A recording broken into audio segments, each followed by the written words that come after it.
CPM এর 34 বছরের অপশাসনের কাছে তৃণমূলের কর্মীরা মাথা নত করেনি। বিজেপি যদি ভাবে ধমকে চমকে আমরা ঘরে ঢুকে যাব, তারা মূর্খের স্বর্গে বাস করছে। কিন্তু যে পরিস্থিতি আজকে এরা তৈরি করেছে, আমার মনে হয় সিপিএম এর বা ওই মধ্যযুগের বর্বরতাও এদের কাছে লজ্জা পাবে। বামেদের 34 বছর ভার্সেস ভাইপোর কেলানো। 34 বছর যদি অপশাসন হবে, তবে তোদের 15 বছর কি ছিল সুশাসন? তাই যদি হবে, তবে তোকে পাবলিক আচ্ছা করে কেন ধরে কেলাবে?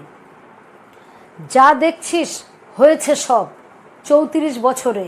তোরা শুধু লুটে খেয়ে বাংলাকে খোকলা করেছিস রে। শিক্ষা, স্বাস্থ্য, কৃষি, শিল্প যা উন্নতি হয়েছে সব 34 বছরে। তোরা 15 বছরে এমন উন্নয়ন করেছিস যে পাবলিক কেলায় কেন তোকে ধরে। 34 বছরের কোনো নেতা রাস্তা দিয়ে গেলে কেউ বলে না চোর চোর চোর। তুই আর তোর পিসি গেলে কেন বলে চোর যাচ্ছে চোর? অসংখ্য অপকর্মের সুদে আসলে তাই বুমেরাং হয়ে এখন ফিরছে তারা মশাই।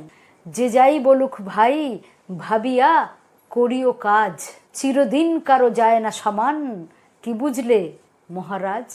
যা দেখছিস 34 বছরের ফসল। 15 বছরে তোরা বাংলাকে করে দিয়েছিস জন্ডিস।